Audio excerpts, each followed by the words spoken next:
क्या आप ऐसी लाइफ जीते हो जहाँ कमाते कम हो और खर्च ज्यादा करते हो?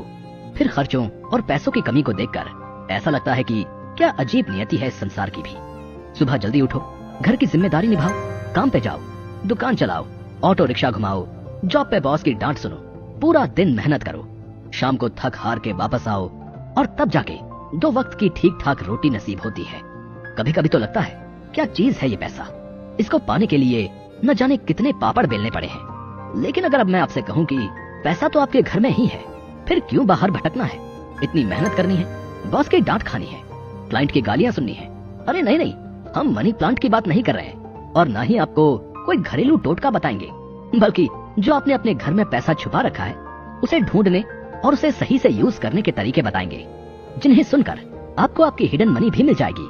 और वो आपके यूज जिसका नाम है money is in your mind, जो आपके पैसों को आप तक पहुंचाने के लिए बहुत काम आने वाली है। अरे रुकिए, पैसा ही पैसा होगा बोलकर फिर हेरा फेरी के अक्षय कुमार की तरह खुश मत होइए।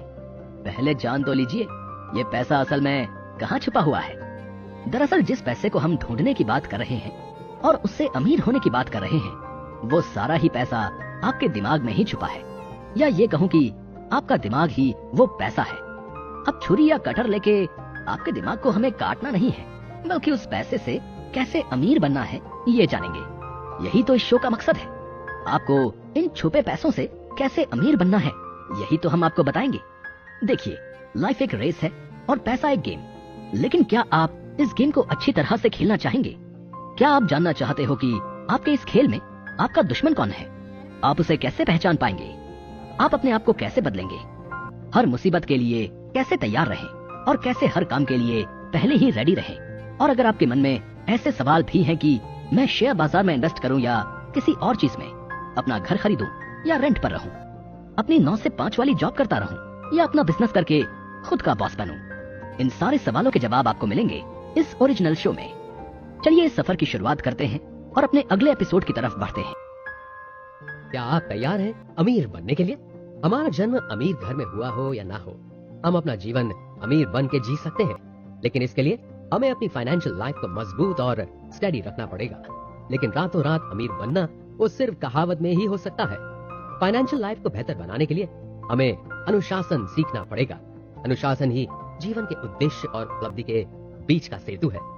एक कौशल व्यक्ति भी अगर अपने जीवन में अनुशासन न रखे तो वो कभी सफल नहीं हो सकता। और दूसरी चीज है हमारी मानसिकता। वो कई बार हम नहीं बोलते, इसकी सोच ही ऐसी है कि वो कहीं आगे नहीं बढ़ सकता। आपकी मानसिकता आपके भविष्य का निर्माण करती है। आप अपनी फाइनेंशियल लाइफ के बारे में कितना जानते हैं? हमारे आसपास कई सारे ऐसे लोग होंगे जो कर्ज से जूझ रहे होंगे। आप जानते हो कब किस इंसान के लिए फाइनेंशियल इंडिपेंडेंट होना जरूरी होता है? कर्ज बढ़ जाए ऐसी कोई नौबती ना आए, इसके लिए हमें पहले से तैयार होना है। जब रिसेशन आए या फिर ऐसी कोई सिचुएशन जिसमें फाइनेंस को लेकर काफी परेशानियां हो, ऐसी सिचुएशन में हम अक्सर गुस्सा हो जाते हैं, अपना कॉन्फिडेंस खो देते हैं, लेकिन हम समझ नहीं पाते कि इसका सोल्यूशन क्या है। अगर लाइफ में प्रायोरिटी की बात करूं तो, और मेरी ही बात करूं तो लाइफ में मेरे लिए तो पैसा कमाने की प्रायोरिटी मेरे परिवार के बाद आती है। आपके लिए पैसे कमाने की प्रायोरिटी सबसे पहले है या मेरी तरह दूसरी?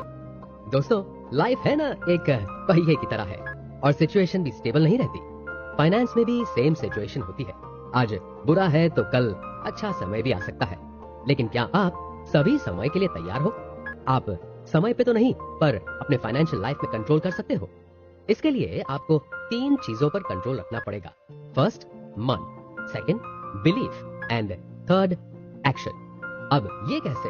हमारी पूरी फाइनेंशियल लाइफ किसी पर डिपेंड करती है, फाइनेंशियल डिसीजन पर, और हम डिसीजन लेते हैं अपने मन से। ये मन हमारी बिलीफ से भरा हुआ होता है। मन और बिलीफ हमसे डिसीजन लेने की क्रिया करवाते हैं। पैसा हमारी पर्सनल वेल्थ है और उसकी नींव रखना जरूरी है ताकि आपको कभी किसी के सामने हाथ न फैलाना पड़े। लेकिन इसके लिए ये जरूरी है कि आपका फाइनेंशियल डिसीजन सही हो। क्या आपने कभी सोचा है हम अपना फाइनेंशियल डिसीजन कैसे लेते हैं? वो हमारे इमोशन से डायरेक्ट जुड़ा हुआ है। ये इमोशन हमारे पास से जुड़ा होता है। इन दोनों का इफेक्ट हमारे डिसीजन में देखने को मिलता है। अब आप ये सोचेंगे कि ये तो जाहिर सी बात है, लेकिन कभी आपने ये सोचा है कि आप अपने इमोशन पर कंट्रोल कर सकते हो? वैसे इमोशन को कंट्रोल करने से पहले आपको पता होना चाहिए कि लाइफ में आप असल में क्या करना चाहते हो। जैसे जैसे आप मेरे ऑडियो को सुनेंगे तो आप समझेंगे कि डिसिप्लिन, बिहेवियर और हमारी आदत का विकास करके हम कैसे अपनी फाइनेंशियल लाइफ में बेहतर डिसीजन ले पाएंगे। पता है आपको अक्सर क्या होता है जब बात फाइनेंशियल चॉइस की आती है? हमारा मन और हमारे एक्शन दोनों ही अपनी अपनी दिशा में काम करने लग जाते हैं। आपको ऐसे ख्याल आता है कि मैं नया घर लूं या रेंट भरूं, पैसे शेयर मार्केट में डालूं या कोई प्रॉपर्टी में इन्वेस्ट करूं। ऐसी सारी बातों में हम कंफ्यूज हो जाते हैं। इसके पीछे का एक प्रैक्टिकल रीजन क्या है आपको बताऊं? हम अपने लक्ष्य के बारे में क्लियर नहीं होते, ना ही आगे तक देख पाते हैं, ना ही आगे की सोच पाते हैं। वैसे आगे की बात सामने आई है तो आपसे एक सवाल पूछना चाहता हूँ। आपने कभी सोचा है कि आप अगले 5 साल में क्या बनना चाहते हो? खुद को कहाँ पहुँचाना चाहते हो? आप स्टूडेंट हो, जॉब कर रहे हो या नहीं, पर आप फ्यूचर में फाइनेंशियली सिक्योर होना चाहते हो तो आपको अपने मन को अमीर बनाने की ये ऑडियो सीरीज सुननी ही चाहिए। चलो तो फिर शुरू करते हैं हमारा ये सफर, फाइनेंशियल रूप से सेफ होने का सफर। हमारी लाइफ में किसी की चले या ना चले, हमारे इमोशन की बहुत चलती है। सही बोला ना मैंने? आजकल ज्यादा डिस्कस किया जाने वाला शब्द है बिहेवियर इकोनॉमिक्स। हर इंसान अलग है तो उसकी सोच भी अलग होगी और सोच का हमारे नजरिए से गहरा ताल्लुक है। जैसे किसी की पसंद नापसंद अलग होती है, वैसे ही कोई इंसान किसी चीज में इन्वेस्ट करना चाहता है तो उसका डिसीजन अलग ही होगा। ये सब बेसिकली ना हमारे लाइफ का लक्ष्य, हमारी इच्छा और हमारे बिलीफ से डेवलप होता है। ये इमोशन जितने अच्छे हैं ना, उतने ही हमारे फाइनेंशियल डिसीजन में हर्डल बनते हैं। आप ही देख लो, अपने आसपास कोई ऐसा मिलेगा कि उसे ओवर कॉन्फिडेंस हो जाता है, फिर क्या गलत डिसीजन लेता है। जब आपकी लाइफ में कोई प्रॉब्लम आए तो आप अपने दोस्तों या रिश्तेदारों से बात करते हैं, लेकिन क्या आप अपने फाइनेंशियल लाइफ के बारे में किसी से बात करते हैं? किसी से सलाह लेते हैं? क्या घर में नॉर्मल टॉक के रूप में फाइनेंस के सब्जेक्ट में चर्चा की जाती है? अगर इन सब का जवाब नहीं है तो कोई गल नहीं, मैं हूं ना आपका दोस्त और होस्ट। पृथ्वी पर एक इंसान ही ऐसा प्राणी है जिसको भगवान ने बुद्धि दी है। जैसे हर किसी के पास एक जैसा दिमाग नहीं होता, वैसे ही हर किसी की सोच एक सी नहीं होती। हर इंसान का दुनिया को देखने का नजरिया अलग होता है, सबकी लाइफ अलग होती है। वैसे ही सबके जीवन का लक्ष्य, इच्छा और बिलीफ अलग होती है। लेकिन एक बात बताऊं दोस्तों, आपकी लाइफ जैसी भी हो, आपकी लाइफ में डिसीजन जब भी आप लेते हो तो कहीं ना कहीं उसके पीछे आपके इमोशन का रोल बहुत बड़ा होता है। हर चीज का मतलब मनी मैनेजमेंट भी है। वैसे हम कितना भी कह लें सब बढ़िया है, लेकिन हम सब की लाइफ में कोई ना कोई प्रॉब्लम चलती ही रहती है। हर रोज छोटी या बड़ी प्रॉब्लम्स को सॉल्व करने में लगे हुए होते हैं। प्रॉब्लम आए और उसे सॉल्व करो तो वो प्रोसेस ठीक है, लेकिन जब किसी इंसान में ओवर कॉन्फिडेंस बढ़ जाता है तब सबसे पहले तो वो गलत डिसीजन लेता है। दूसरा कि वो अगर प्रॉब्लम में फंस जाए तब भी अपने ईगो की वजह से किसी से मदद नहीं मांगता, मतलब दोनों ही तरह से फंस जाता है। फाइनेंस को लेके आपके सभी प्रश्न का उत्तर यहीं पे मिल जाएगा, बस मुझे सुनते रहिए।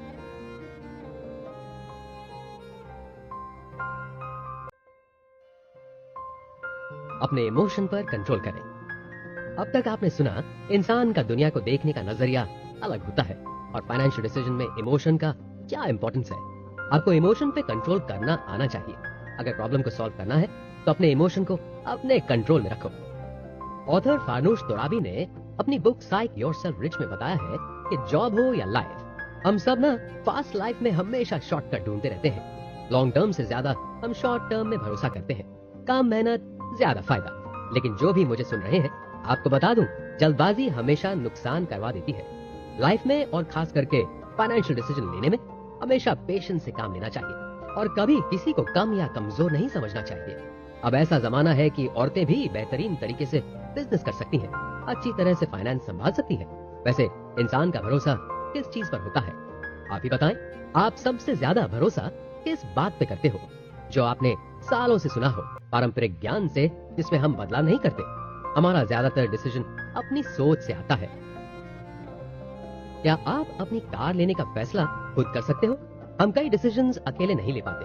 वो क्या है ना, हम जब फैमिली के साथ बैठते हैं तब लाइफ के सभी चीजों के बारे में डिसीजन करते हैं, लेकिन पैसा और फाइनेंस के बारे में नहीं। कई बार ऐसे भी लोग होंगे जो ये सोचते होंगे कि आज यो कल का कल देखा जाएगा। अब आप ही बताओ, जब तक हम रूटीन की ही चीजों को आमतौर पे चर्चा नहीं करेंगे तो हम आगे की जनरेशन को फाइनेंस, कैसे पैसे खर्च करना, कैसे पैसे सेव करना, वो नहीं समझा पाएंगे। तो वो लोग अपना बेहतर भविष्य कैसे बना पाएंगे? आगे की जनरेशन को छोड़ो, आज की जनरेशन के बारे में सोचो। बेरोजगारी और कभी कभी गलत फाइनेंशियल डिसीजन लाइफ को और प्रॉब्लम में डाल देता है।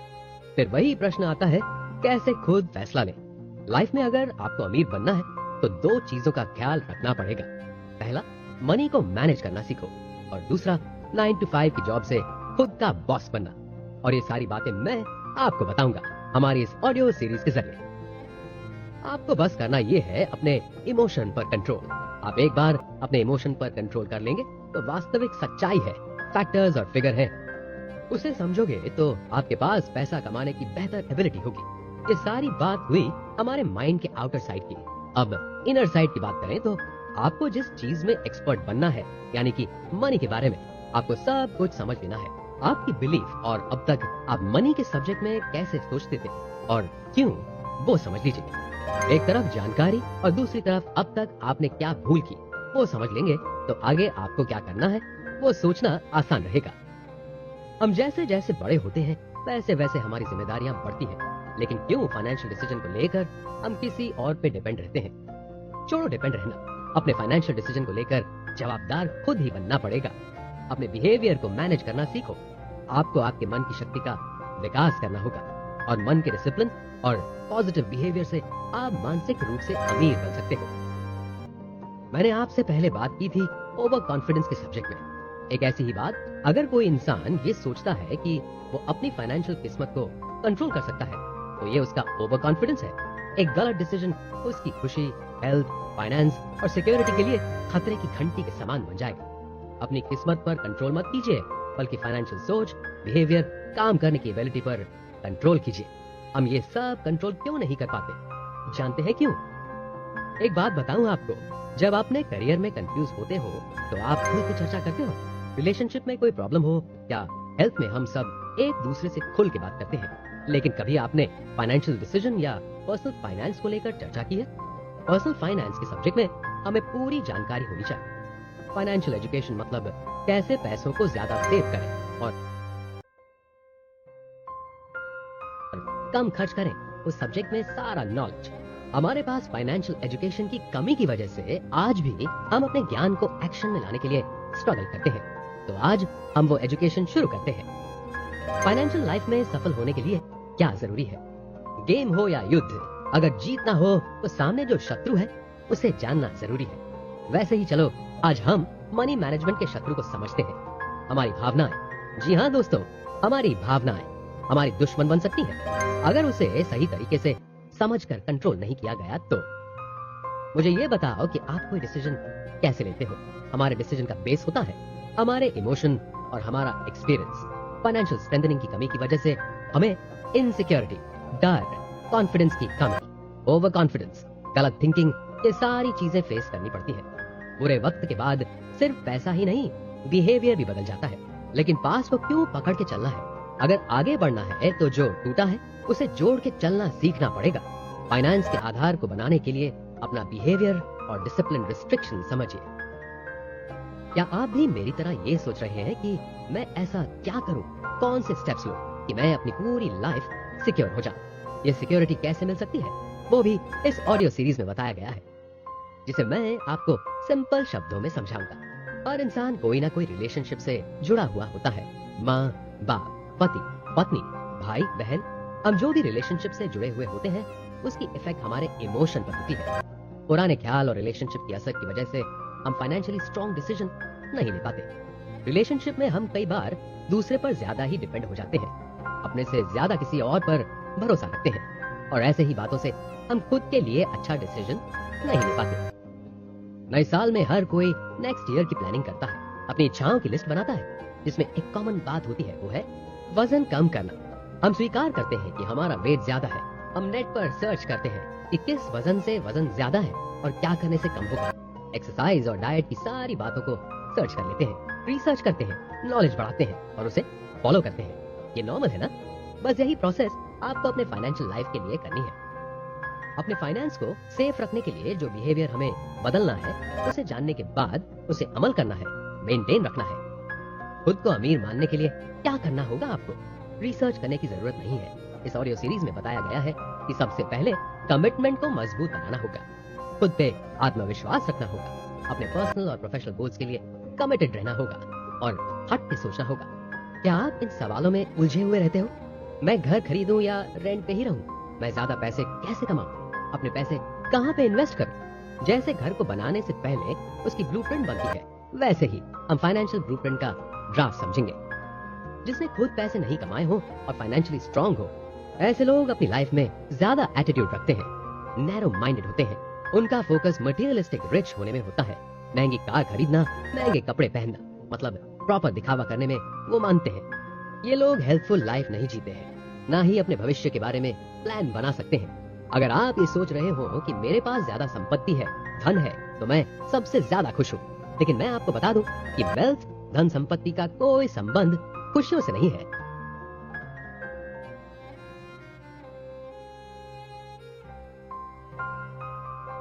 अगले 5 साल का प्लान बनाएं। अमीर होना और अमीर अनुभव करना दोनों में फर्क है। आपने बहुत सारे अमीर धनवान लोगों को देखा होगा। पता है, वो लोग पैसे को सेव करने की चिंता नहीं करते। उन्हें लगे तब वो अपनी लग्जरी के टाइम को थोड़ा कम करके अपना क्वालिटी टाइम अपनी फैमिली के साथ बिताते हैं। पैसों से खुशी खरीदी नहीं जा सकती, अपने फैमिली के लिए टाइम तो निकालना ही पड़ता है। आपको ये सवाल मन में आया होगा कि रिच होना या रिच महसूस करना दोनों एक साथ पॉसिबल है?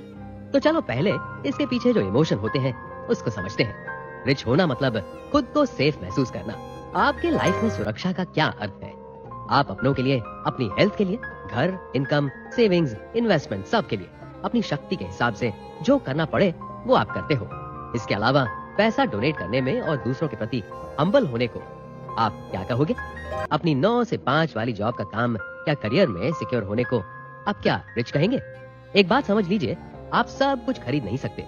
सब चीजों की कोई ना कोई कीमत होती है, लेकिन आप रिच महसूस कर सकते हो क्योंकि आपके पास मजबूत फाइनेंशियल फाउंडेशन है जो आज और हमेशा आपके लिए काम करेगा।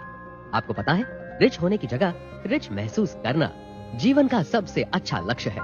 वो ज्यादातर सिक्योर है।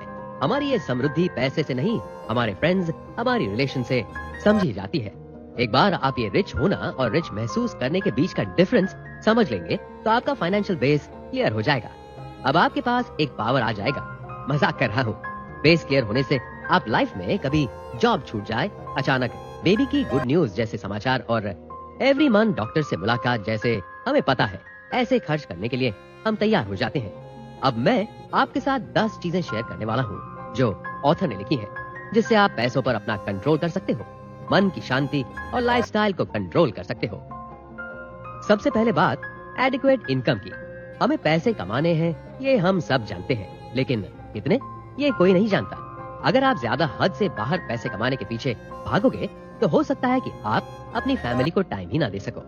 इसीलिए एडिक्वेट अमाउंट में कमाई करो। और ये एडिक्वेट अमाउंट की एक्सप्लेनेशन है फूड से लेकर घर, ट्रांसपोर्टेशन, कपड़े, मेडिकल इंश्योरेंस से सारे खर्चे इसमें शामिल हो जाए। ये थी सिंगल लोगों की बात। अगर कोई मैरिड है तो वो जब अपनी फैमिली बढ़ाए, मतलब जब बच्चा प्लानिंग करे, तब उसके लिए एडिक्वेट अमाउंट में बच्चों का खर्च भी शामिल हो जाएगा। दूसरा है बचत कीजिए। आप अपनी कमाई से बचत कैसे करते हो? वैसे ऑथर बताते हैं कि आप अपनी सैलरी का एक हिस्सा हर महीने एक अलग खाते में सेव कर लो। ऐसा तब तक करें जब तक आपके पास 6 या 7 महीने की सेविंग ना हो जाए। ये बचत होगी आपके कल के लिए। भगवान न करे कि ऐसा कोई दिन आए कि आपकी जॉब छूट जाए, लेकिन कभी जॉब छूटे तो ये सारी सेविंग्स आपके काम आएंगी। ये सेविंग्स आपके बुरे वक्त में आपका दर्द कम करेंगी। रिटायरमेंट के लिए बचत करो। अपनी कमाई का 10% भाग इस रिटायरमेंट सेविंग में डाल दो। ये सेविंग्स किए हुए पैसे आपको फाइनेंशियल सिक्योरिटी देगा। अब अगला है माइलस्टोन सेविंग्स। पहले मैं इसे समझा देता हूँ। आपके अगले 5 साल का विश लिस्ट क्या है? घर खरीदना, फैमिली शुरू करना, शादी करना, इन सब के लिए पैसे लगेंगे, पर ये कठिन नहीं होगा अगर आपने एडवांस में ही पैसे इकट्ठा करना शुरू कर दिया होगा तो। अब आती है सबसे अच्छी बात, उधार निकाल दो। आपको पता है, जब आप उधार रखेंगे तो आपको लाइफ में एक बोझ जैसा फील होगा। तो क्यों इस बोझ को लेकर जीना है? अमीर लोग भी उधार नहीं रखते। अगर वो अपने क्रेडिट कार्ड का भी इस्तेमाल करते हैं तो वो अपने स्कोर पॉइंट के बैलेंस को 30 दिनों में भर देते हैं। आजकल की बात करें तो हर घर में हर व्यक्ति बीमा करवाता है, और ये सही बात है। स्वास्थ्य से लेकर घर और जीवन, कुछ सुरक्षित नहीं है। अगर आपके पास प्रॉपर इंश्योरेंस नहीं है तो आपके बनाए हुए सभी फाइनेंशियल प्लानिंग फेल होने की संभावना बढ़ जाती है, क्योंकि आपने इस अचानक से आई हुई सिचुएशन के लिए पैसे बचा के ही नहीं रखे होते। 7वां पॉइंट है अपना घर होना। वैसे अगर आप नहीं चाहते तो ये बात आप स्किप कर सकते हो। अगर आप किसी शहर में 5 साल से ज्यादा काम करने वाले हो तो आपको आपका आशियाना घर होना चाहिए। वैसे देखा जाए तो घर खरीदना पॉजिटिव रिटर्न ऑन इन्वेस्टमेंट होगा। अब 8वें पॉइंट की बात करूं तो अपने रिश्ते में फाइनेंशियल जिम्मेदारी को बांट दे। शादी के बाद सब कुछ बदल जाता है, जिम्मेदारियां भी बढ़ जाती हैं। अगर आपके रिश्ते में खुल के बातचीत होगी तो फाइनेंशियल जिम्मेदारी निभाना आसान होगा। अगला पॉइंट है पैसा जो काम करे। बहुत सारे लोग ये सोचते हैं कि अमीर बनने के लिए आपको पैसा इस तरह से इन्वेस्ट करना होगा कि वो आपको कमा के दे, जैसे स्टॉक और म्यूचुअल फंड में इन्वेस्ट करने से आपको ज्यादा लाभ मिलेगा। लेकिन इन सब में आप एक चीज भूल जाते हो, वो है खुद पर इन्वेस्ट करना। अपनी स्किल को अपडेट करते रहो। अब लास्ट पॉइंट है धर्मार्थ दान। एक स्टडी के मुताबिक आप अपना पैसा सोशल वर्क करने में लगाते हो, दान करते हो, तो वो आपकी खुशियों को बढ़ा देता है। अपने लिए नहीं, किसी और के लिए कुछ करने में या दान करने में जो खुशी मिलती है वो और कहीं नहीं मिलती। एडिक्वेट कमाओ, बचत करो, रिटायरमेंट के लिए सेव करो, उधार चुका दो, बीमा करवाओ, अपना घर खरीदो, रिश्तों में फाइनेंशियल जिम्मेदारियों को बांट दो, अपनी स्किल को अपडेट करने में खर्च करो और दान करो। ये सारी चीजें आपको मन की शांति और पैसे पर कंट्रोल देगा। जॉब कर रहे हो तो ऐसा भी दिन आ सकता है कि जॉब चली जाए और आपके पास कुछ पैसे ही हो। ये पैसे खत्म हो जाएं उससे पहले आपको नई जॉब ढूंढनी होगी। और ये भी सोच रहे हो कि ऐसी नौबत कभी ना आए। पैसे होना और पैसे का खर्च करना दोनों ही अलग बात है। लाइफ में एक गोल होना और उस पे चलना आपको पैसे पे पकड़ बनाने में हेल्प करेगा। आप ही सोचो, अगर आपको फैमिली स्टार्ट करनी है, अपना घर लेना है, तो आपको सपने पूरे करने के लिए, फाइनेंशियली बेहतर बनने के लिए पैसे कमाने का मोटिवेशन मिलेगा। लक्ष्य होना लाइफ को शेप देता है। चाहे आपका लक्ष्य जो भी हो, अच्छे माँ बाप बनना, दुनिया घूमना या अपना बिजनेस चलाना चाहते हो, तो लक्ष्य के बारे में ऑथर ने कहा है कि भावनात्मक रूप से और फाइनेंशियली सभी लक्ष्य की कोई ना कोई कीमत होती है। सबके प्राइस टैग होते हैं। जीवन में लक्ष्य का होना जरूरी है, लेकिन इसके साथ हमें ये भी जानना होगा कि लक्ष्य की डिफिकल्टीज क्या हो सकती हैं। लक्ष्य को पूरा करने के सफर में थोड़ा स्ट्रगल है, जिसको आप एक बार क्लियर कर देंगे तो अपना लक्ष्य आसानी से हासिल कर सकते हैं। समझ लो कि आपने अपना लक्ष्य बना लिया और आप उसे पूरा करने के लिए हर रोज अपना प्लान बनाते हो। लेकिन कई बार हम ये जान ही नहीं पाते कि हमारे लिए कौन सी चीज ज्यादा इंपॉर्टेंट है। लक्ष्य को बनाने के बाद अगर आप क्लियर ही नहीं हो कि आपको अगले 3 महीनों में या 3 साल में क्या करना है, तो आपको प्रॉब्लम हो सकती है। आगे की समस्या के बारे में बात करें तो कई बार ऐसा भी होता है कि आपको आप में बदलाव करने की आवश्यकता लगे, पर कोई ऐसा फैक्टर है जो आपको रोकता है। कई बार आपको आपकी वास्तविकता ही पता नहीं चलती। हम ये सोचने लगते हैं कि आगे जाके ज्यादा फायदा नहीं होगा, लेकिन बहुत ही बेहतरीन रियलिटी आपका इंतजार कर रही है, जिसे हम पहचान ही नहीं पाते। इसीलिए तो अनुभवी लोगों ने कहा है कि किसी भी काम की शुरुआत करो तो पॉजिटिविटी से करो। क्या आप ये जानते हैं कि किस चीज से आपको खुशी मिलती है? सबसे इंपॉर्टेंट बात, क्या आप फाइनेंशियली किसी पे डिपेंडेंट है? क्योंकि किसी पे डिपेंड होना मतलब जिम्मेदार नहीं होना। आपने सुना, ये सारी बातें हमारी भावनाओं से जुड़ी हुई हैं। लक्ष्य की डिफिकल्टीज के लिए हमारे इमोशंस ही कारण है।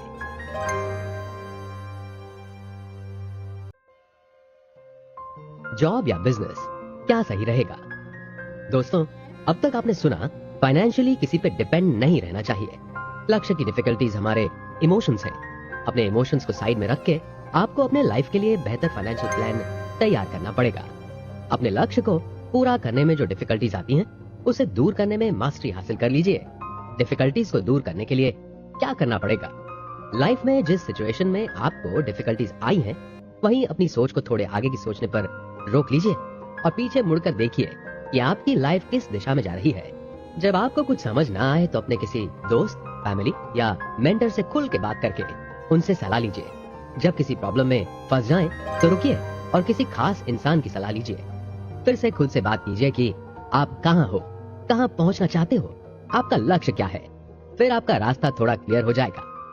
अब समय आ चुका है कि आप अपनी विल पावर को एस्टैब्लिश करें। सबसे पहले अपने रिस्पॉन्सिबिलिटीज को एक्सेप्ट कीजिए। आपको पता है आपका कर्तव्य और आपका लक्ष्य दोनों ही अलग बात है। लेकिन आपको लाइफ में अपने लक्ष्य और अपने कर्तव्य को साथ में लेकर चलना है। दूसरा, अपॉर्चुनिटीज को पहचानिए।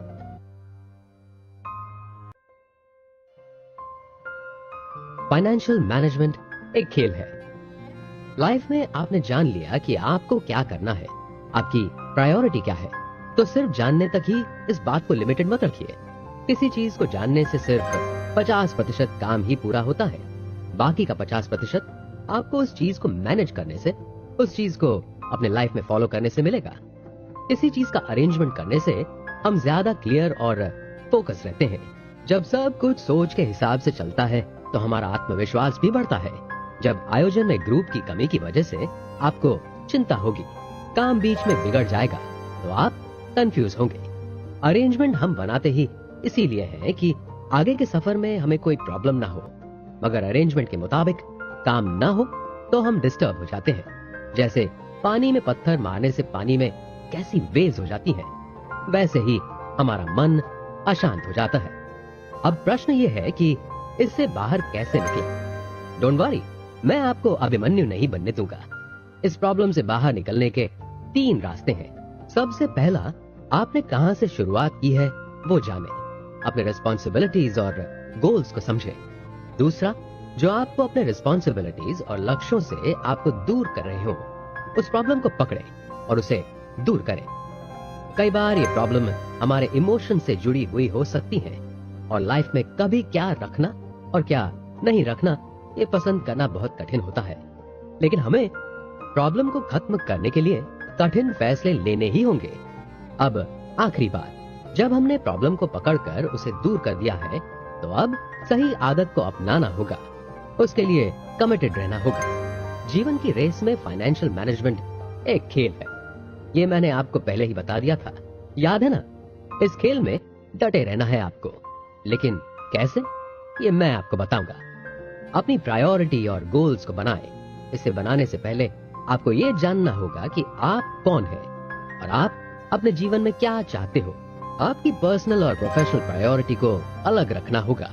पर्सनल प्रायोरिटी में आएगा परिवार की रक्षा करना, घर को संभालना, लाइफ में मजे करना, और प्रोफेशनल प्रायोरिटी में आएगा अपने काम की नीड्स को समझना, जॉब के साथ अपने करियर का भी विकास करना, फायदे की जड़ तक पहुंचना। ये हुई प्रायोरिटी की बात। अब बात गोल्स की। आपने कभी दोस्तों के साथ गोवा जाने की प्लानिंग की है? कब शादी करनी है ये सोचा है? ये सारी बातें आपके पर्सनल लक्ष्य में गिनी जाएंगी।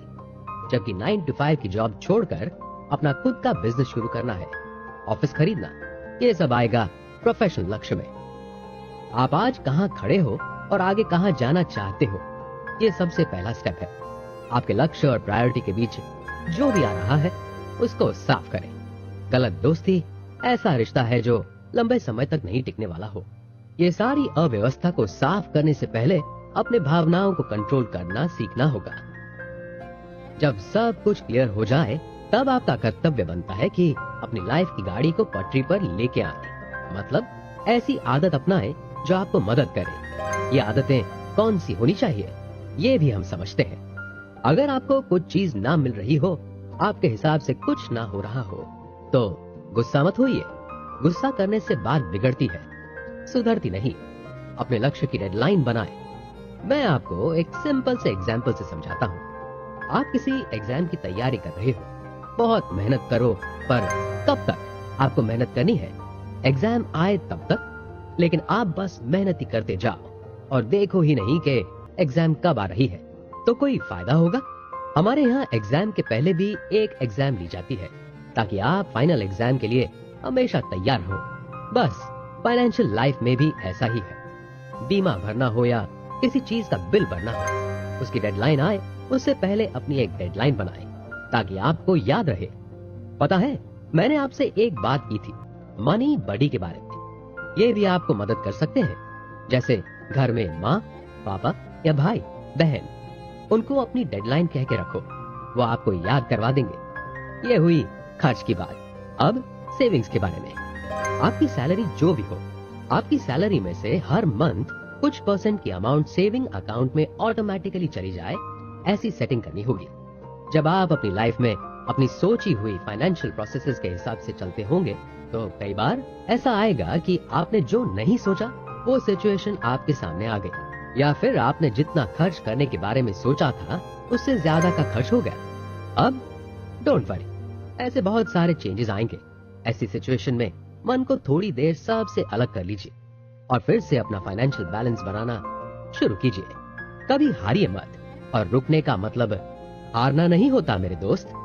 कई बार फाइनेंशियल लाइफ में सिचुएशन बिगड़ जाती है तो उसकी एक वजह हमारी हैबिट हो सकती है। उस बुरी आदत को ढूंढिए। 7 दिन में आप पैसा कितना खर्च कर रहे हो वो देखिए। पैसा ज्यादा खर्च करने की बुरी आदत के बारे में सब पता चल जाएगा। जब सब समझ में आ जाए कि समस्या क्या है, कौन सी आदत को बदलना है, तो अब आपको खुद से एक वादा करना होगा। हर महीने फिक्स पेमेंट है, उसे आपको महीने की पहली तारीख को ही भर देना है ताकि भूलने की संभावना न रहे। वैसे फाइनेंस को हर बार ऑफलाइन भरना जरूरी है क्या? नो डाउट आप में से कई लोग फाइनेंशियल पेमेंट में ऑनलाइन रिसोर्सेज का यूज करते होंगे। समय के साथ चलना अच्छी बात है। आजकल कितने सारे टूल्स आ गए हैं। अगर आप बिजनेस भी कर रहे हो तो फाइनेंस में आपको हेल्प मिले ऐसे ऐप भी आ गए हैं। कई बार ऑनलाइन फ्रॉड के किस्से सामने आते हैं, लेकिन अगर हम सावधानी से काम करें तो नुकसान होने की संभावना कम हो जाती है। हो सकता है कि आपके कई सारे ऑनलाइन अकाउंट हो। अगर किसी एक का पासवर्ड आप भूल गए तो सब अकाउंट के पासवर्ड की हार्ड कॉपी भी अपने पास रखिए। अपनी सारी फाइल्स और डेटा भी एक हार्ड ड्राइव में रखिए ताकि कभी पीसी या लैपटॉप हैक हो जाए तो आपका डेटा आपके पास रहे। हम सुबह उठने के लिए अलार्म रखते हैं ताकि उसकी आवाज से हम उठ जाएं। अपने गोल को याद रखने के लिए आप क्या करते हैं?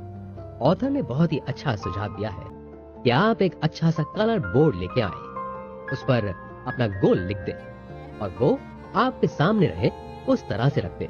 पता है, हम स्कूल में जब टीचर कुछ याद रखने के लिए देती थी तो उसे एक पेपर पर लिखकर कमरे की वॉल पे चिपका लेते थे। बस कुछ ऐसा ही।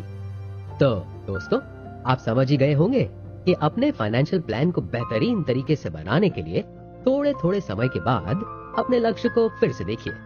जो भी प्रॉब्लम आए उसे सॉल्व करके अपनी गाड़ी को पटरी पर लाएं। लास्ट में अच्छी फाइनेंशियल आदत को अपनाएं। आप सब ये अच्छी तरह से जानते हैं कि खुद से ज्यादा खुद के पैसे की परवाह कोई नहीं करता।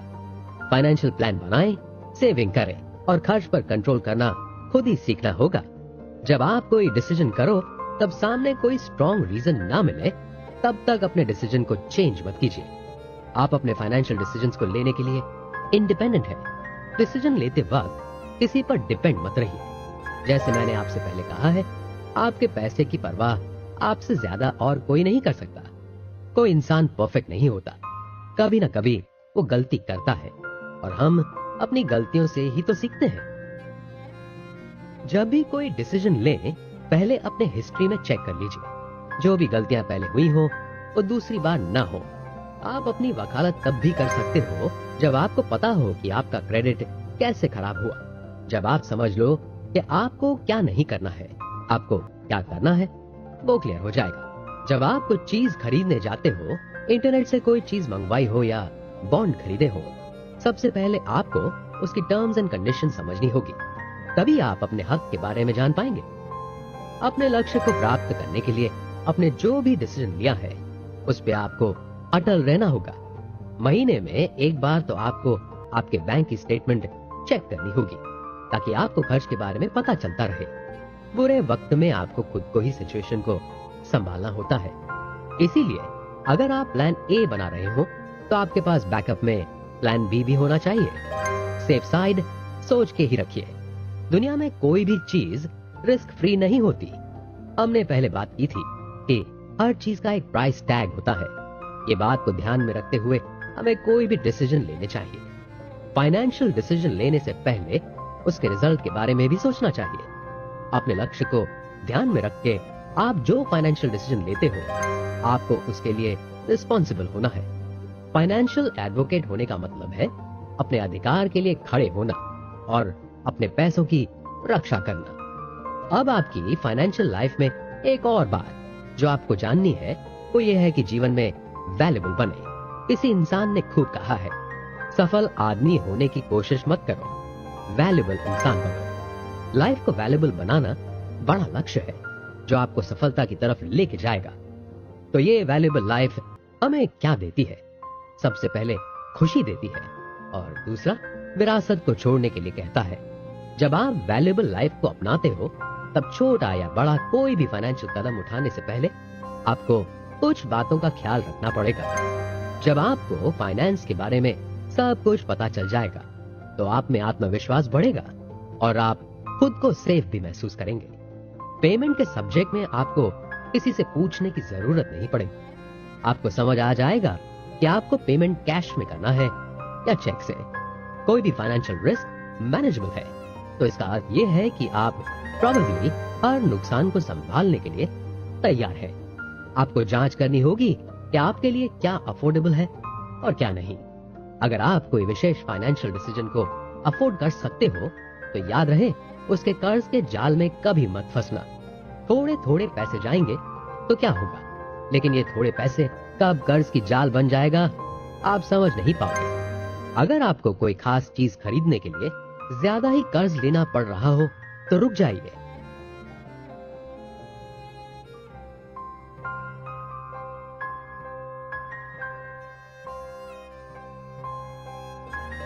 सबसे बड़ा इन्वेस्टमेंट क्या है? अगर आप कंफ्यूज हो, तो फिर से अपने लक्ष्य और बजट को रीचेक कीजिए। ऐसे में परचेज ज्यादा करना आपके लिए अनअफोर्डेबल कदम साबित होगा। आपको शॉपिंग करने का शौक है? मैं भी क्या सवाल पूछ रहा हूँ, किसको नहीं पसंद? और हम त्योहार में या खुशियों के दिनों के लिए शॉपिंग करते ही हैं। मेरा सवाल आपसे ये है कि आप शॉपिंग करने में क्या यूज करते हो, कैश या क्रेडिट कार्ड? मेरा एक दोस्त है जो ये सोचता है कि कैश जल्दी खत्म हो जाती है और वो क्रेडिट कार्ड ही यूज करता है। उससे क्या है कि आप अपनी कैपेसिटी से 20% ज्यादा खर्च कर सकते हो। आजकल का जमाना पेटीएम और गूगल पे करने का आ गया है, जो इलेक्ट्रॉनिक कैश ही है। कैश या इलेक्ट्रॉनिक कैश का इस्तेमाल करना स्मार्ट डिसीजन है। क्रेडिट कार्ड का इस्तेमाल ज्यादा नहीं करना चाहिए। अगर आप कैश या इलेक्ट्रॉनिक कैश का इस्तेमाल करना चाहते हो, तो आप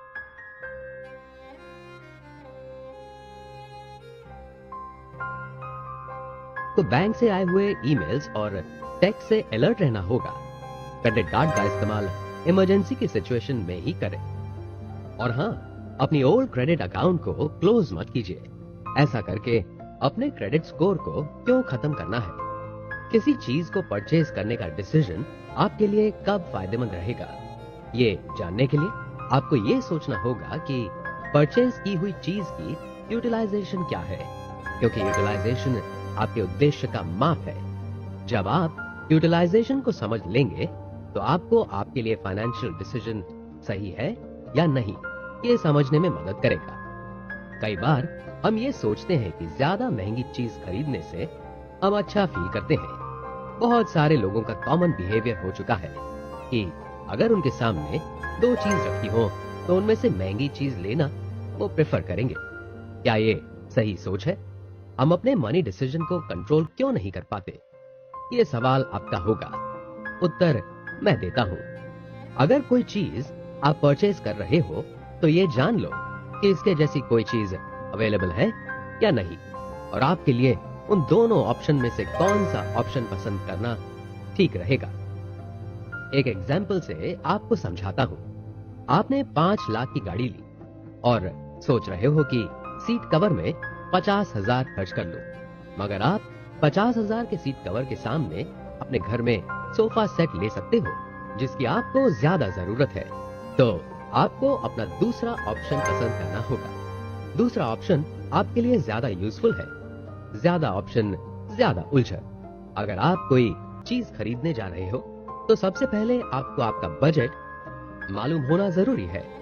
बहुत सारे ऑप्शंस आएंगे आपको ललचाने के लिए, मगर आपको आपकी लिमिट क्रॉस नहीं करनी है, क्योंकि हम छोटे बच्चे नहीं रहे हैं। हम जानते हैं कि हमारी फाइनेंशियल कंडीशन क्या है और हमें क्या लेना है। जब भी आप कोई डिसीजन लेते हो, कभी किसी चीज या टाइम के प्रेशर में नहीं लेना चाहिए। पहले 10 मिनट मन को शांत कर लीजिए। जब मन शांत होगा, आप बेहतर डिसीजन ले पाओगे। परचेज की हुई चीज की यूजफुलनेस और एबिलिटी जब आप समझ लेते हो तो आपका अगला काम है इस फाइनेंशियल कदम के असर को जानना। क्या ये आपके जीवन में आराम के साथ कोई समझौता करेगा? हम सब यही सोचते हैं कि अच्छी जॉब के लिए अच्छी डिग्री होनी चाहिए, फिर आगे जाके अच्छी डिग्री के लिए हम लोन लेते हैं। दो प्रकार के लोग लोन लेते हैं।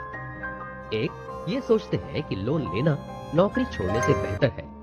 कोई ये सोचता है कि लोन लेकर पढ़ाई करना, खुद पे इन्वेस्टमेंट करना ही हुआ। इनमें से आपकी सोच कौन सी है? एक बात बताऊं दोस्तों, लाइफ की रियल वैल्यू स्टॉक मार्केट में पैसे कमाना या रियल एस्टेट में इन्वेस्ट करने में नहीं है।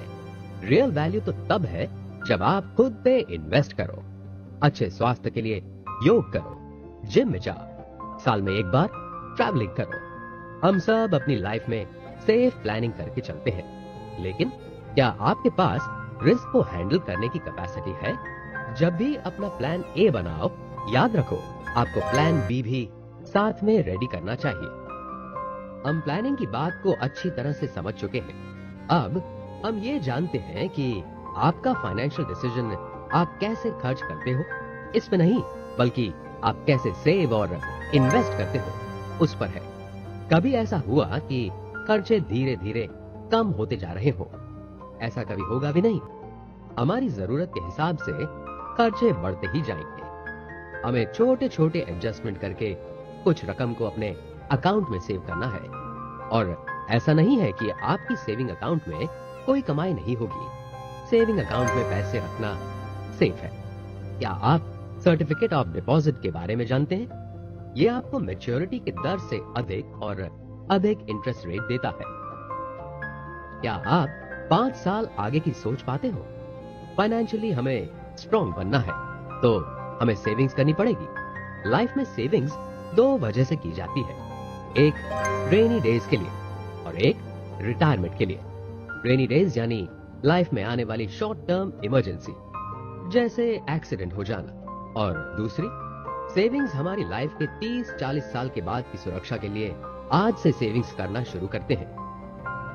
आप बोलेंगे कि इमरजेंसी सेविंग्स हो गई है, रिटायरमेंट के लिए सेविंग्स की तैयारी हमने शुरू कर दी, पर इन दोनों के बीच के टाइम का क्या? जैसे आप अपनी फैमिली शुरू करना चाहते हो, घर खरीदना चाहते हो, तो अपना करियर पाथ को बदलना चाहते हो, तो आपके फाइनेंस को संभालने में कहीं कुछ बुरा ना हो जाए, इसके लिए आपको एक प्लान की जरूरत है। आज से ही आपको अगले 5 साल का अनुमान लगाना शुरू करना होगा। सबसे पहले ये जानिए कि आप अभी कहां पर हो। मतलब मुझे सुनते सुनते आप सोफे पे बैठे हुए हो या व्हीकल चला रहे हो, ऐसा नहीं। अगर आप जानना चाहते हो कि आप अभी कहां पर हो, तो अपने आप से ये सवाल पूछो, मेरे पास अभी कितनी सेविंग्स है, कितना कर्ज है अभी मेरे पास, मेरा क्रेडिट स्कोर क्या है, अभी मेरी जॉब कितनी सेफ है। मतलब आप ये जॉब अगले 5 साल तक कंटिन्यू कर पाओगे? जब पैसों को संभालने की बात आती है, तब मेरी प्रॉब्लम क्या है और क्यों है? इन सवालों से आप ये जान लेंगे कि आप अभी कहां पर हो। अब ये सोचो कि आपको कहां पे जाना है। एक पेपर और पेन लेकर बैठो। अगले 5 साल का पर्सनल, फाइनेंशियल और प्रोफेशनल लक्ष्य को नोट डाउन करो। खुद से पूछो कि क्या बदलाव करना ठीक रहेगा। अगर आप ज्यादा पैसे कमाना चाहते हो तो, या अपना करियर बदलना चाहते हो तो। अगले 5 साल किसी ने नहीं देखे हैं, तो जब आप अगले 5 साल के बारे में सोचो तो सारी संभावनाओं को अपना लो। अच्छा और बुरा सब कुछ सोच लो। सब कुछ अच्छा ही हो ऐसा जरूरी नहीं है, इसलिए थोड़ा नेगेटिव भी होना जरूरी है। उम्मीद ये है कि थोड़ा नेगेटिव होना जिंदगी में कुछ एक्चुअल रिस्क के खिलाफ ढाल के रूप में काम करती है। आपको आपकी फाइनेंशियल प्लानिंग बनानी पड़ेगी। जो आने वाले रिस्क, अनप्रेडिक्टेबल एक्सीडेंट्स, हमें क्या चाहिए और हमारी जरूरत के सामने की योजना है। फाइनेंशियल प्लानिंग बनाने से पहले आपको अपनी फाइनेंशियल रियलिटी को अच्छी तरह से समझ लेना है। उसके बाद फाइनेंशियल फ्यूचर की नींव रखनी है। इस तरह की योजना बनाना क्यों जरूरी है पता है? जॉब छूटने से लेकर मंदी तक की सारी संभावनाएं जोखिमों से निपटने के लिए तैयार की जाती हैं। आप ये सोचिए कि कि कैसे कर्ज चुकाएंगे, कैसे बचत करेंगे। आपकी प्रोग्रेस पर आपको खुद ही नजर रखनी पड़ेगी।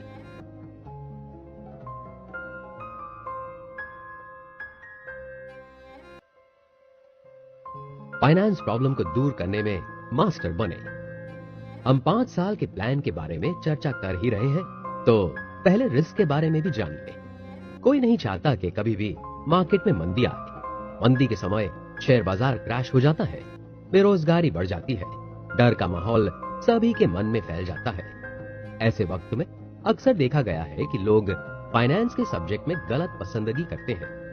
फाइनेंशियल प्लान्स और इन्वेस्टमेंट को लेकर जो लोगों ने 5 साल में पाया हुआ है, वो विश्वास ही खो देते हैं। ऑथर ने बहुत ही बढ़िया कहा है कि हमारी अर्थव्यवस्था मंदी के साथ नहीं है। मंदी देश भर में फैली हुई इकोनॉमिक गतिविधियों में एक इंपॉर्टेंट फॉल के रूप में देखी जाती है, जो कुछ महीनों से अधिक समय तक चलती है। अपने इन्वेस्टमेंट के साथ अधिक जोखिम ना लें, खासकर जो अर्जेंट लक्ष्य को कवर करने के लिए हो। जब फाइनेंशियल कंडीशन ही स्थिर ना हो, तो सबसे अच्छी रणनीति है शांत रहिए और फोकस्ड रहिए। फोकस्ड इसलिए रहना है क्योंकि अगर इकोनॉमी आराम करने का यानी मंदी समय चल रहा हो, फिर भी हमें अपने लक्ष्य को भूल नहीं जाना है। जब बुरे समय में आपकी जॉब चली जाए, तो हो सकता है कि आपको आगे का कोई रास्ता ना दिखे। याद रखें, ऐसे समय कोई भी निर्णय भावनाओं में आके मत लीजिए। मैंने आपको पहले भी बताया है कि आपके इमोशन फाइनेंशियल डिसीजन लेने के रास्ते में हर्डल बनते हैं। आपकी जॉब चली जाए तो दूसरी मिलने में हो सकता है टाइम लगे। नॉर्मली देखा गया है कि जॉब को तलाशने में 6 से 7 महीने का समय लगता है, तो बेहतर यही है कि आप पहले से ही 6 से 7 महीने की सेविंग्स कर लो। अगर आप अपनी जॉब के दौरान ये सेविंग्स करेंगे, तो आपको सिर्फ जॉब छूटने का डर रहेगा। पैसा कहां से लाएंगे ये डर नहीं रहेगा। हाँ, पर आपको 6 से 7 महीने के दौरान नई जॉब ढूंढ लेनी पड़ेगी। मुझे जो भी सुन रहा है, क्या आप अभी जॉब कर रहे हो या जॉब ढूंढ रहे हो? आपको एक प्रोसेस से पास होना ही पड़ता है, और वो है इंटरव्यू। जॉब के लिए इंटरव्यू को कैसे क्रैक करते हैं वो मैं नहीं बताने वाला, पर हाँ, जब आप किसी नई जगह जॉब के लिए जाते हो, तो आपको आपके हक के बारे में जानना जरूरी है। बस वो ही मैं बताने वाला हूँ। लाइफ में आप जो भी लक्ष्य बनाएंगे, उसकी कीमत होगी। उसके लिए आपको या तो जॉब करनी पड़ेगी या बिजनेस। सही कहा ना मैंने? हम सब्जी मंडी की दुकान में जाके मोल भाव करते हैं, लेकिन जॉब के इंटरव्यू में अगर सिलेक्ट हो जाए तो बस डन। नहीं, ऐसा नहीं चलेगा। आपका हक है कि आप सैलरी में मोल भाव कर सके। हाँ, सही सुना आपने। और एक मिनट, ऐसे कितने लोग हैं जो जॉब कर रहे हैं? क्या आप अपना वेकेशन टाइम लेते हो? नहीं? तो ऐसा मत कीजिए। खुद पे इन्वेस्ट करना भी बहुत जरूरी है। अगर आप कॉन्ट्रैक्ट बेस्ड जॉब कर रहे हो, तो आपका क्या हक है, ये समझने के लिए पूरा पेपर वर्क ध्यान से पढ़िए। किसी महान व्यक्ति ने कहा है कि हर दिन एक काम ऐसा करो जो आपको डराता हो। जब तक आप अपने सेफ जोन से बाहर नहीं निकलेंगे, तब तक आपको अपनी असली एबिलिटी पता नहीं चलेगी। जब तक आप अपनी लाइफ में नए विचार और रणनीतियों को नहीं खोजेंगे, तब तक आप कौन हैं और आप क्या कर सकते हैं, ये जान नहीं पाओगे। सही बताऊं दोस्तों, लाइफ की मजा इसी में है कि आप कुछ ना कुछ नया करते रहें। सुबह उठो, नाश्ता करो, जॉब पे जाओ, आओ, डिनर करो और सो जाओ। ये कोई जिंदगी है? अगर आप अपने करियर में कुछ नया काम नहीं करेंगे, अपने काम को बेहतर बनाने के बारे में नहीं सोचेंगे, तो आप जहां हो वहीं रह जाओगे। आगे बढ़ना है तो आपको अपना कंफर्ट जोन छोड़ना ही होगा। अब फाइनेंशियल लाइफ के बारे में बताऊं तो कुछ नया करना, जैसे कोई नया शेयर खरीदना, स्मॉल बिजनेस में इन्वेस्ट करना, अपना बिजनेस शुरू करना। कुछ नया करने में प्रॉब्लम्स भी आ सकती हैं। आपने अपनी लाइफ में जो भी एथिक्स तय किए हो, उसे समय और सिचुएशन के साथ तोड़ना जरूरी है। ये तभी तोड़ा जा सकता है जब आप जोखिम उठाएं। आपके मन में ये सवाल होगा कि फाइनेंशियल जोखिम के डर से कैसे छुटकारा पाया जाए। समाज हमें इनकरेज करता है कि हम सेफ डिसीजन ही लें और नियम को पकड़े रखें। हमें इस बात को समझ लेना जरूरी है कि कोई भी चीज रिस्क फ्री नहीं होती। अपने सभी डिसीजंस में जोखिम पर ध्यान दें, लेकिन जोखिमों से इतना भी ना डरें कि सामने आई हुई तक को जाने दें। एक बात तो क्लियर है कि लाइफ में और फाइनेंस में जोखिम तो आने ही वाला है, तो उसमें क्यों ना मास्टर बन जाए। जोखिम डिफरेंट वेज में हर कई है। इकोनॉमिक और साइकोलॉजिकल रूप से जोखिम कम करने के लिए तैयार रहे। जैसे पहले भी बात की है मैंने कि अपनी योजना में प्लान बी शामिल करो, आवश्यक हो तो उसके लिए तैयार रहो। वॉरेन बफेट ने कहा है कि लालची बनो जब दूसरे भयभीत हो। उनका कहने का मतलब यह है कि ऑपोजिट होने से डरो मत। बड़ी बड़ी सफल कंपनियों ने ऐसे वक्त में अपना धंधा शुरू किया जब मार्केट में ज्यादा स्ट्रेस या मंदी का माहौल चल रहा था। कई बार लोग आपको ये कहेंगे कि कुछ भी शुरू करने का ये गलत समय है, पर कुछ नया शुरू करने का यही सही समय होता है। मंदी का समय आपको डिसिप्लिन बनाता है। लिमिट्स को तोड़ने के लिए जरूरी है कि आप ज्यादा छलांग मारें, आगे की सोचें और फॉलो करें। मंदी के समय फंसे हुए इंसान और बिजनेस मालिकों ने इकोनॉमी में कम पैसे खर्च हो, इसलिए बार्टर सिस्टम को फिर से जीवित किया था। लिमिट्स को तोड़ना मतलब अपने कंफर्ट जोन से बाहर निकलकर अपने पर्सनल, फाइनेंस और प्रोफेशनल लाइफ में अवसर की एक बड़ी दुनिया के लिए खुद को खोलना। साथ ही हम आत्मविश्वास हासिल करते हैं। आप खुद में समस्या को सुलझाने के टैलेंट को बढ़ते हुए देख पाते हैं। क्या कभी आपको यह सवाल आया कि मेरे पास पैसे हैं लेकिन मुझे निवेश करने के लिए कुछ और पैसे चाहिए? तो आपके लिए निवेश का बेहतरीन ऑप्शन मौजूद है। आज का नया ट्रेंड, नई मंदी के बाद की लहर है बिजनेस। आजकल का नया ट्रेंड है खुद के बॉस बनो। ये बिल्कुल नया नहीं है, पर आज लोग 9 to 5 की जॉब से ज्यादा खुद के बॉस बनना पसंद करते हैं। हो सकता है कि आपको किसी मित्र या रिश्तेदार के बिजनेस में निवेश करने का ऑफर दिया जाए। उससे पहले आपको कुछ रिस्क पर सोचने की जरूरत है। और हाँ, जहाँ पे रिश्तों से जुड़ी बात हो वहाँ पे ये सोचना जरूरी है कि अगर प्लान वर्क ना करे तो आपके रिश्तों में कोई असर ना पड़े। अच्छी योजना से जोखिम को कम करना संभव है और आपके रिश्ते में भी बुरा असर नहीं पड़ेगा। अगर आप कोई दोस्त या परिवार के किसी सदस्य के बिजनेस में निवेश करने जा रहे हो तो सबसे पहले आपको आपकी भूमिका क्या है ये समझनी होगी। 2 तरह की पार्टनरशिप होती है, एक एक्टिव पार्टनर जो रोजाना डिसीजन करता हो और एक साइलेंट पार्टनर जो डिसीजन या किसी चीज में नहीं पड़ता, सिर्फ इन्वेस्ट करता है और प्रॉफिट या लॉस में अपनी भागीदारी रखता है। जब भी आप इन्वेस्ट करने का सोचें तो सामने वाले से अपनी एक्सपेक्टेशन को समझें, अपने दोस्त या रिश्तेदार के बिजनेस प्लान को समझें, मार्केट में क्या चल रहा है, हमारी कंपटीशन में कौन कौन है ये भी जाने। अगर आपको समझ ना आए तो किसी और इंसान से जो इस मार्केट के बारे में वाकिफ हो उससे आप सलाह, मार्गदर्शन ले सकते हो। उससे पूछ सकते हो कि इस बिजनेस में इन्वेस्ट करना क्या ठीक रहेगा। अगर आप अपना पैसा निवेश कर रहे हो तो ये सारी बातें जाननी जरूरी है। अगली इंपॉर्टेंट बात यह है कि आप ये जान लें कि उस बिजनेस का इंचार्ज कौन रहेगा। सामने वाले के पास कितना ही जबरदस्त बिजनेस प्लान या आइडिया क्यों न हो, दोनों को अपनी भूमिका समझनी जरूरी है।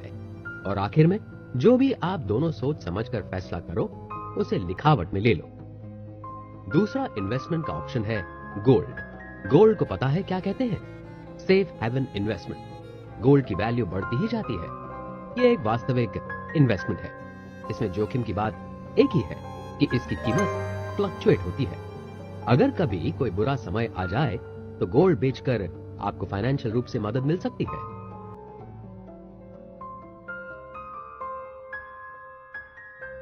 बिजनेसमैन की सोच क्या होनी चाहिए?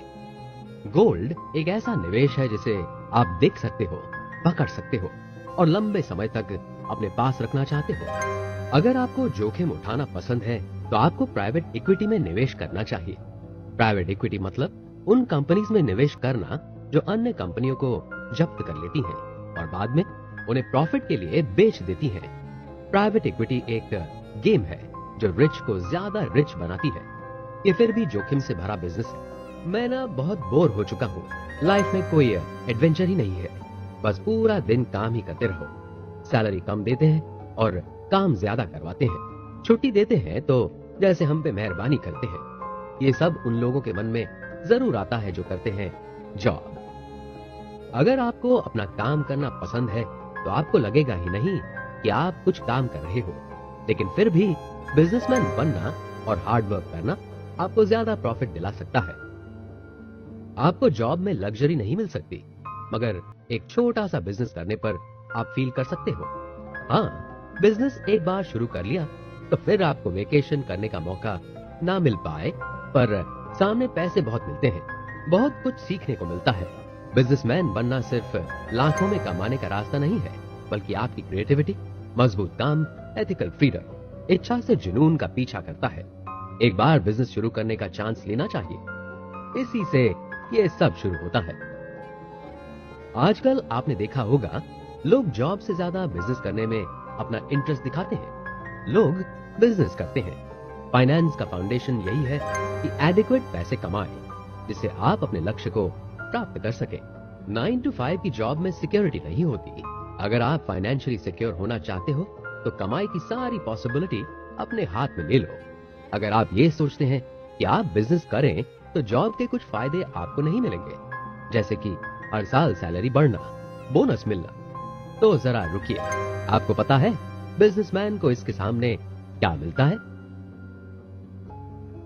नए घर का वो डाउन पेमेंट भर सकता है, अपने घर में किचन या लिविंग रूम में सुधार करवा सकता है, अपनी रिटायरमेंट सेविंग्स को बढ़ा सकता है, अपने बच्चों को अच्छी स्कूल में पढ़ने के लिए भेज सकता है। अगर आप अपनी जॉब को छोड़कर बिजनेस शुरू करते हो तो ज्यादा पैसे कमाने के साथ ज्यादा खुशी भी मिलेगी। ऐसा नहीं है कि उद्यमी ज्यादा हैप्पियर इंसान होता है, मगर खुशी उनको अपने ही रूप में मिल जाती है। किसी ने खूब कहा है कि अमीर आदमी बिजनेसमैन हो ये जरूरी नहीं, पर बिजनेसमैन अमीर जरूर होता है। एम्प्लॉय होने से ज्यादा सिक्योरिटी सेल्फ एम्प्लॉय होने में है। जब आप खुद के बॉस होंगे तो आपको एम्प्लॉय जैसा डर नहीं लगेगा, जॉब छूटने का डर नहीं लगेगा। ये बात है कि स्टार्टअप और स्मॉल बिजनेस कई बार फेल हो जाते हैं, लेकिन फिर भी आपके हाथ में सभी चीज की पावर होती है। लोग ज्यादा खुशी पाने के लिए और हाई टारगेट्स की तलाश में बिजनेस स्टार्ट करते हैं, बिजनेसमैन बनते हैं। आपको कई बार डर लगे कि ऐसे ही मैं कैसे जॉब छोड़कर बिजनेस कर लूं, तो आपके पास ऑप्शन है पार्ट टाइम बिजनेस करने का। कोई भी इंसान पार्ट टाइम बिजनेस कर सकता है। बिजनेसमैन वो है जो पहल करे। अपॉर्चुनिटी को क्रिएट करना पड़ता है, वो सामने से नहीं आती। जो बिजनेसमैन होते हैं वो फुलफिल्ड लाइफ और सिक्योर फ्यूचर को लीड करते हैं। क्या आप जानते हैं कि कैसे आप पार्ट टाइम बिजनेसमैन से फुल टाइम बिजनेसमैन बन सकते हो? सबसे पहले आप कौन हैं ये याद रखें। हम सब के पास स्किल और पैशन है। लाइफ हमारी इतनी हेक्टिक हो चुकी है कि हम भूल गए हैं कि हमें किस बात से मजा आता है, हमारा शौक क्या है, हम किस चीज को करने में टैलेंटेड है। तो अब इन सब के बारे में सोचना शुरू करें। आप हाई स्कूल में अपनी लाइफ को कैसे एंजॉय करते थे? बिजनेसमैन बनना अपने स्वयं की खोज है। अगर आपको कुछ भी समझ ना आए कि आपको कौन सा बिजनेस शुरू करना है, तो एक बार अपनी जिंदगी में पीछे मुड़ के देखें। आपको क्या करने से सबसे ज्यादा खुशी मिलती है? आप किस चीज में माहिर हैं? क्या उस चीज के रिलेटेड आप बिजनेस कर सकते हैं? सबसे पहले आपने ये जान लिया कि आप किस चीज में माहिर हैं, तो अब आपको लक्ष्य बनाना पड़ेगा। काम करने की सेटिस्फैक्शन ना मिलना, ज्यादा पैसे कमाने की इच्छा, ये सारी बातें आपको ये सोचने पर मजबूर करती हैं कि क्या आप जॉब को कंटिन्यू करना चाहते हो या छोड़ना ठीक रहेगा। बहुत सारे विचार आपके मन में आएंगे, जॉब छोड़ के कुछ करें या जॉब के साथ कुछ करें। अगर आप जॉब के साथ बिजनेस करेंगे तो ज्यादा समय नहीं मिलेगा और 100% फायदा भी नहीं मिलेगा। साइड जॉब के साथ बिजनेस करने में आपको टाइम मैनेज करना आना चाहिए। आप जॉब में नहीं पता चलने दे सकते कि आप साइड में जॉब कर रहे हो, इससे आपका नुकसान होगा। और याद रखें कि जॉब और बिजनेस दोनों की दुनिया अलग रखें। बिजनेस उस चीज में करो जिस चीज में आपको इंटरेस्ट हो। आपकी पसंद कैसे पैसा कमा के दे सकती है, ये सोचिए। अपनी पैशन को वर्क बना, फिर अपना टाइम और पैसे को मैनेज करना सीखो। अपने साइड बिजनेस को फुल टाइम बिजनेस बनाने के लिए हमेशा तैयार रहो। कभी भी आपको ऐसा करने का मौका मिल सकता है। खुद के बॉस बनो, अच्छी इनकम कमाओ। जैसे आजकल बिजनेस करने का ट्रेंड चल रहा है, वैसे ही अपने बिजनेस के विकास के लिए वेब का इस्तेमाल करने का भी ट्रेंड चल रहा है। आज कोई ऐसा इंसान नहीं होगा जिसके पास मोबाइल ना हो, नेट ना हो, इंटरनेट ने बिजनेस की सारी मुश्किलों को तोड़ दिया है। ऑनलाइन बिजनेस स्टार्ट करना अब आसान हो गया है। आज के समय में इंटरनेट मॉडर्न काम करने का तरीका बन चुका है। बहुत सारा फ्रीलांस वर्क ऑनलाइन शिफ्ट हो चुका है। फ्रीलांस वर्क से अब कई सारे लोगों में जॉब छूटने का डर नहीं रहा है, क्योंकि वो जानते हैं कि उनकी स्किल के मुताबिक उनको कोई ना कोई काम मिल ही जाएगा। फ्रीलांस में आप जितना ज्यादा काम करेंगे उतनी ज्यादा अपॉर्चुनिटी मिलेगी। एम्प्लॉय से सेल्फ एम्प्लॉय बनना इतना आसान सफर नहीं है, मगर सेल्फ एम्प्लॉय बनने के लिए कोई सही समय भी नहीं है।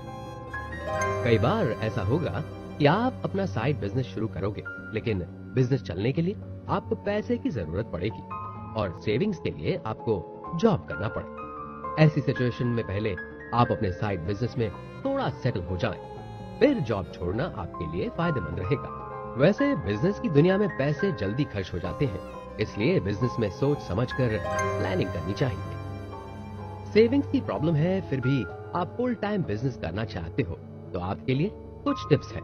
जैसे आप लोन ले सकते हो, आप गुड्स और सर्विसेज को बार्टर कर सकते हो। अगर कुछ भी प्लान के हिसाब से ना चले तो आपके पॉकेट में कुछ सेविंग्स के पैसे होने चाहिए।